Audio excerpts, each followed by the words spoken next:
పద్ధతి ఉంది. సభ్యుడు ఏం మాట్లాడాలో కొత్తగా వచ్చి ఆయన చెప్తున్నారు. మీరు కూడా అట్లా మాట్లాడితే ఎట్లా? మీరు ఆయన గతంలో ఇదే చేశారా? Sir correct. All the time I been watching you. Sir ఇది సభ నడుపుకోవటం ఇది పద్ధతి కాదు. సభ ఉన్నతనాన్ని గౌరవాన్ని కూడా కాపాడుకోవాలి.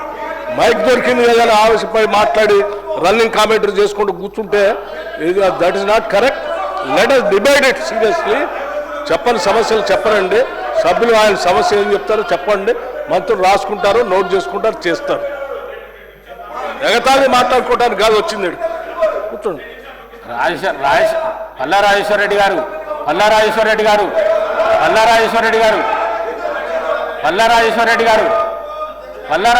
గారు ఎందుకు ప్రతి విషయంలో ఇన్వాల్వ్ అవుడు, రన్నింగ్ కామెంటరీ చేసుడు? సభ మర్యాదను కాపాడండి దయచేసి. ప్లీజ్ ప్లీజ్ ప్లీజ్ ప్లీజ్ కూర్చోండి. మీకు అవకాశం వచ్చినప్పుడు మాట్లాడండి. Please please. రాకేష్ రెడ్డి గారు. అధ్యక్ష,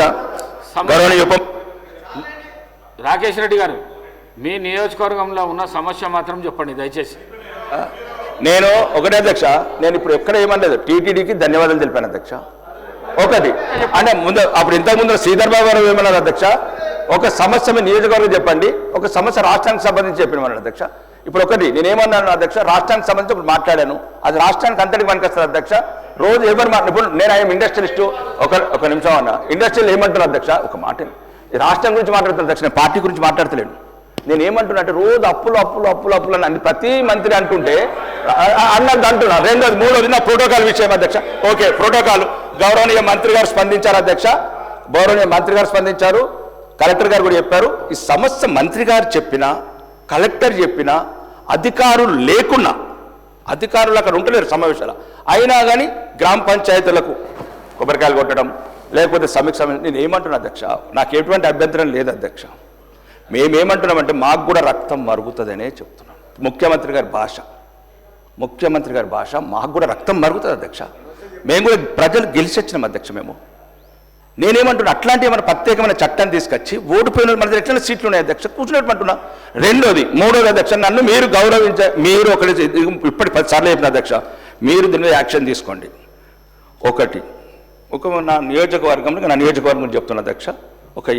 సుమారు చాలా మంది బీడీ కార్మికులు అధ్యక్ష. ఒక అపెరల్ పార్క్ అడిగాను. ఒక బాగా గల్ఫ్ మైగ్రెంట్స్ ఉన్నారు అధ్యక్ష. ఒక స్కిల్ డెవలప్మెంట్ సెంటర్ అడిగాను. ఏదైతే అక్కడ అవసరం లేదు, ఒక ఎస్సీ జాడు ఉత్తర తెలంగాణలో ఒకటే ఉన్నది అధ్యక్ష. ఒకటే, నార్మల్ గురించి మాట్లాడుతున్నాం. ఉత్తర తెలంగాణలో స్పెషల్ ఎకనామిక్ జోన్ అని లక్కంపల్లి ఉంది అధ్యక్ష. ఇక్కడ రాష్ట్ర ప్రభుత్వము 2 సార్లు స్విట్జర్లాండ్ నుండి 2 లక్షల కోట్లు తెచ్చింది అధ్యక్ష. అట్లాంటి స్పెషల్ ఎకనామిక్ జోన్లో కొన్ని అగ్రి బేస్డ్, కొన్ని రూరల్ బేస్డ్, కొన్ని టెక్స్టైల్ పార్క్ లాంటి స్పెషల్ ఇన్సెంటివ్ ఇచ్చి, ట్యాక్స్ రిబేట్ ఇచ్చి దాంట్లో ఇండస్ట్రీ తీసుకొస్తే గ్రామాలలో కూడా అధ్యక్ష, ఎంప్లాయ్మెంట్ బాగా ఉద్యోగాలు లేక డ్రగ్స్కు బానిసలు అవుతున్నారు అధ్యక్ష. కాబట్టి దయచేసి దీన్ని ఒకసారి పరిశీలించమని మీ ద్వారా కోరుతున్నారు అధ్యక్ష. ధన్యవాదాలు.